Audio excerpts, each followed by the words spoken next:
신호가 바뀐 도로 위 차들이 하나둘 멈춰섭니다. 얼마 후 빠른 속도로 달려온 1톤 탑차가 신호를 기다리던 트럭을 그대로 들이받았는데요. 이 사고로 크게 다친 트럭 운전자는 사고 한 달 만에 끝내 사망했습니다. 갑작스러운 사고로 소중한 가족을 잃은 유족들은 여전히 고통의 시간을 보내고 있는데요. 평일 오후 한적한 도로 위에서 발생한 끔찍했던 사고의 전말을 알아봅니다. 황망한 사고로 하루아침에 아버지를 잃고 지금까지 모든 가족의 일상이 멈춰 있다는 유족들의 제보인데요. 자, 양 변호사님이 좀 설명을 해주시죠. 일단 사고는 지난 5월 23일 날 일어났습니다. 이 사고로 건강했던 아버지를 잃은 30대 3남매 중에 첫째 따님이 제보를 했는데요. 이날 남동생이 부모님 댁에 가서 저녁을 먹기로 했었는데 이 부모님이 또 임원회에 다녀오실 일에서 자리를 비웠다고 합니다. 근데 부모님 댁에 갔는데 안 계시니까 전화를 걸었는데 아무리 여러 번 해도 전화를 받지가 않으셨대요.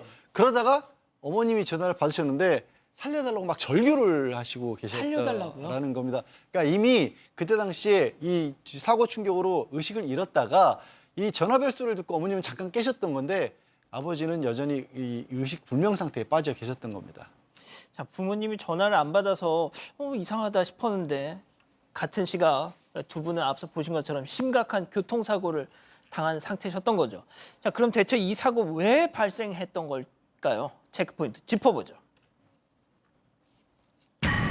크루즈 컨트롤. 자, 제보자 목소리 직접 들어보시죠. 크루즈 실행을 해놓고 도로 운전을 해서 사고가 났다고 얘기했습니다. 크루즈가 자유 시행이 아니거든요. 그 사람은 크루즈를 켜놓고 도로 운전을 했다라는 거는 진짜 살인을 각오를 하고 살인을 저지른 거라고 저는 생각하고 있어요.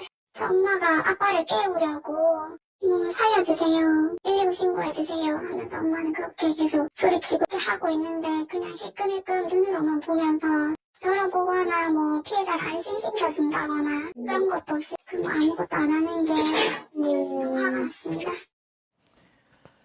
자, 그러면 이 사고가 크루즈 컨트롤을 켜놓고 나서 잠을 잤다.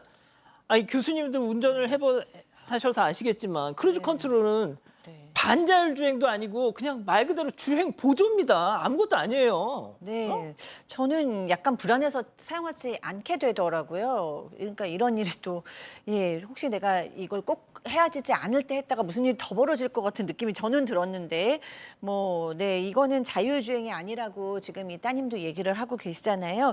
그 크루즈 컨트롤이라는 건 자동차의 속도를 일정하게 유지시켜주는 기능인데 이 기능으로 켜놓고 나서 86km로 시속을 잡고 졸았다고 합니다. 이 가해 운전자가 그 5초 동안에 사고 기록 장치를 보면 엑셀, 브레이크, 핸들 모두 조작하지 않았다는 거예요. 근데 이 가해 운전자 차에 블랙박스가 또 파손해 있기 때문에 또 정확한 상황도 알 수가 없다고 합니다. 근데 아버지께서는 그 당시에 굉장히 안전하게 운전을 하고 계셨어요. 앞차와의 간격도 충분하게 띄워둔 상태로 있었는데 게다가 운전하고 있던 상태도 신호 대기에 서 있던 상태입니다. 그런데 저기에 와서 저렇게 세게 부딪히니까 앞에 두 차까지 가서 이제 사중 충돌이 일어난 거고 얼마나 크게 부딪혔으면 앞에 있던 차가 앞으로 횡단보도 쪽으로 쭉 밀려나갔다고 합니다. 야, 박 변호사님, 이게 참. 자, 그런데 이 제보자 따님은 사고 직후 그 가해 운전자의 어떤 모습이 더 이해할 수 없었다. 자, 어머니는 좀 일어났는데 아버지가 의식을 계속 잃고 있어서 깨우는 그런 상황이었는데 아마 이 크루즈를 하고 했던 이 운전자는 2분 정도 그 자기 차량에서 나오지 않았던 걸로 보입니다. 나오긴 나왔대요.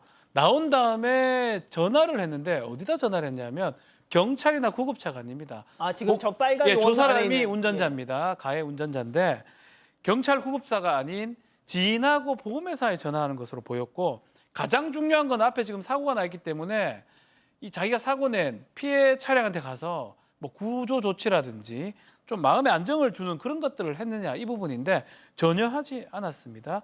결국은 이 부모님, 제보자 부모님 다른 사람이 신고를 했기 때문에 여기서 출동한 구급차가 이 부모님을 병원으로 싣고 갔다고 합니다. 자, 지금 여기 차량을 보면 조수석에 앉은 어머님은 좀 움직이세요. 네네네. 자, 그리고 이제 운전석 쪽에 지금 아버님은 일단 미동도 않는 모습인데, 자, 지금 자, 그러면 이게 사중 추돌이라고 했잖아요. 그럼 다른 차량에 있던 분들은 어떻게 됐어요? 네, 뭐 가해 운전자나 다른 차에 탑승했던 탑승자들은 경미한 부상을 입은 정도였고요.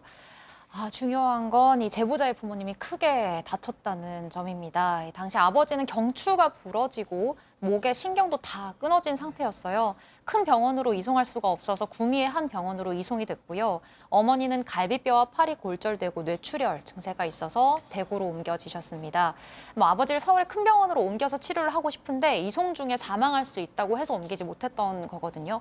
담당 주치의는 길어도 2주 정도를 예상하고 있다가 결국 아버지 중환자실에서 한 달 정도 버티다가 끝내 60대의 연세로 생을 마감하셨습니다.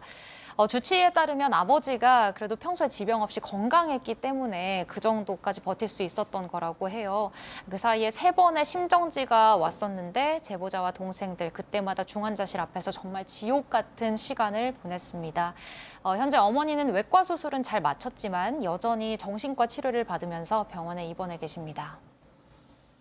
이 제보자, 이 자녀분들 3남매시라는데 이 부모님 사고 이후에 생업을 포기하고 부모님 곁을 지켜왔다고 합니다. 그렇게 한 달을 보내던 중에 지금까지도 잊혀지지 않는 순간이 있었다고 하는데요. 따님 얘기 다시 한번 들어보시죠. 교수님이 그냥 보통 이 정도면 2주 있다가 돌아가신다고 길어도 2주라고 하셨는데 아빠가 한 달 버티신 거예요. 저희가 이제 병원에 아빠가 있을 때 엄마가 궁금할까봐 아빠한테 많은 수술이 잘 됐고 괜찮다고 하니까 아빠가 갑자기 눈물 콧물이 막 똑바로 하면서 의식이 없는 상태에서 아빠가 이제 눈물 콧물이 막 그렇게 막 밖으로 흘러내리는데 우리 말을 듣고 있는 게 아닌가. 자, 양 변호사님, 이게 진짜 나의 과실로 벌어진 일도 아니고 다른 사람의 부주의로 벌어진 이런 사고 때문에 지금 아버님이 정말 가셨습니다. 돌아가셨어요. 더군다나 또 이 따님 말씀 들어보니까 아버님은 정말 몇십 년 무사고 운전자셨다던데. 자, 일단 양 변호사님, 저희가 이 가해 운전자 측에도 연락을 해봤죠. 네, 그렇습니다. 일단 그 이후에 사고 이후의 상황에 대해서 제보자 입장에서 이렇게 말씀을 하세요. 이 가해 운전자가 이렇게 아버지가 병원에 입원해 있는 동안에도 따로 찾아오지 않고 밤 10시에 회사 사장하고 한번 들린 적이 있답니다. 근데 이제 본인하고 이제 제보자분하고 여동생만 있어서 돌려보냈는데 그 후에는 다시 찾아오지 않았고 심지어 장례식장에 또 오지 않고 그냥 문자만 보냈다라고 합니다. 더 제보자 입장에서 받아들일 수 없는 거는 사고 있고 나서 한 달 정도 지났을 때 이 가해 운전자가 축구 동호회에 나가서 축구라고 그걸 또 SNS에 사진을 찍어서 올렸다라는 거예요. 이거 제보자 입장에서는 이거 반성은 고사하고 이거 뭐 전혀 사죄하는 것도 못 찾았기 때문에 너무 큰 상실감과 분노를 느꼈다라고 해요. 그래서 이 제보자 입장을 가지고 이제 사건 현장 제작진에서 저 가해자에게 연락을 했더니 아까 사고 직후에 그 경찰에 신고를 안 했지 않습니까? 제 가해 운전자 주장은 다른 사람이 신고했다는 말을 들어서 자기가 신고를 안 했었고 이런 일이 뭐 처음이라서 어떻게 조치를 해야 될지 모르고 좀 당황했다 이렇게 얘기를 하고 있고 장례식장은 자기가 찾아가면 오히려 이제 고인이 떠나시는 길에 유족들이 좋지 않게 영향을 받을까 봐 그랬다라고 하는 것이고 글쎄 축구 동호회가 저도 참 황당한데 네, 축구 동호회. 이 가해 운전자 주장은 그래요. 주변 사람들이 무슨 일인지 너무 걱정을 해서 딱 한 번 나갔다. 근데 그거는 잘못된 판단이었다고 그렇게 얘기를 하고 있습니다. 자, 박 변호사님. 앞으로 어떻게 될까요? 자, 교통사고 처리 특례법이 됩니다. 결국은 사망을 했기 때문에 사망 사고가 되고요. 지금 유족들 합의할 생각이 별로 없다고 합니다. 사실상 이게 합의가 안 된다 그러면 실형의 가능성이 높아요, 사실은. 금고형이 나올 가능성이 있습니다. 합의가 된다면 모르겠지만 집행유예 가능하지만 금고형 될 가능성도 있고요. 다만 이 60대 아버지 좀 건강했다고 하지 않습니까? 예. 만약에 이런 사고가 없었다면 20년, 30년 이상 살 수 있었는데 그런 게 안타깝다고 하고 또 가족들 그 얘기합니다. 캠핑카 샀대요. 딱 한 번 다녀왔는데 캠핑카 타고 어머니하고 같이 이렇게 좀 돌아다니면서 하려고 했는데 그거 한 번밖에 못 했는 게 좀 안타깝다고 합니다. 좀 제대로 된 이 제보를 하게 된 게 이 크루즈 컨트롤 이거 절대 하지 말라. 예. 이거는 자율주행이 아닙니다.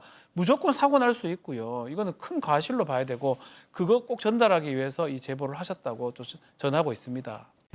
지난해 7월 중부 고속도로에서 10일 추돌 사고가 발생했습니다.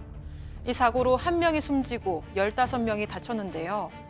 뉴스에는 보도되지 않았지만 이 사고 여파로 극심한 교통정체가 빚어지던 순간 또 한 번의 교통사고가 일어났습니다. 3남매를 둔 엄마의 목숨을 앗아간 그날의 비극적인 사고를 지금부터 따라가 보겠습니다. 자, 이번 사건은 너무 가슴 아프고 또 화도 나는 딱 1년 전 이맘때 중부고속도로에서 발생한 교통사고로 새 아이의 엄마이자 사랑하는 아내를 잃은 남편분의 사연입니다. 제보입니다. 남편분께서 오랜 고민 끝에 저희와 인터뷰에 응해 주셨는데 그 사고 당시 아내와 막내가 그 사고 차량에 있었다면서요. 네, 이건 처음 이제 한 번도 알려지지 않은 사연이었던 겁니다. 말씀하신 것처럼 이 부부 사이에 중학생 한 명하고 초등학생 2명 자녀가 있었고 지난해 7월 28일 그 11중 추돌 사고가 있었을 때 남편분이 또 하필 다리를 다쳐서 병원에 입원하고 있었대요. 그런데 아내가 교통사고를 당했다라는 연락을 받고 그 다친 다리를 가지고 병원을 찾아갔는데 아내는 이미 사망을 했고요. 막내딸이 간, 췌장, 폐 같은 장기 손상까지 입었던 겁니다. 이게 어떻게 됐던 거냐면 아내분이 그 지인이 운전하는 차의 뒷좌석에 막내딸하고 같이 타고 있었고 말씀드렸던 그 큰 사고, 11중 추돌 사고 있으니까 이 지인이 차를 서행을 하고 있었대요. 근데 어찌된 영문인지 그 지인이 운전하는 차 뒤에 오던 차가 이 차를 들이받았던 겁니다. 그 바람에 말씀드린 것처럼 아내는 사망을 했고 딸은 중상을 입었고요.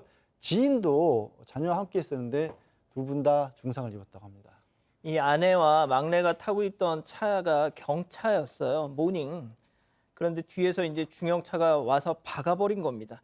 자, 사고 원인이 뭐였습니까, 도대체? 일단 음주운전이나 과속운전은 아니었고요. 전방주시 태만이었습니다. 가해 차량 운전자는 크루즈 컨트롤이라는 정속 운행 버튼을 조작하다가 앞을 제대로 보지 못한 걸로 알려졌습니다. 이 기능은 가속 페달을 밟지 않아도 지정된 속도로 주행할 수 있도록 하는 기능인데요. 이 제보자에 따르면 본인도 해당 차량을 잠깐 운행해 본 적이 있어서 그 기능을 알고 있는데 버튼만 누르면 되는 단순한 기능을 조작하느라 앞을 못 보고 사고를 냈다는 게 잘 이해가 되지 않는다고 합니다. 그리고 전해 들은 바에 따르면 사고 직후 가해 운전자는 구호 조치도 안 하고 구급대원들이 온 이후에도 전화 통화에만 여념이 없었다고 얘기했습니다.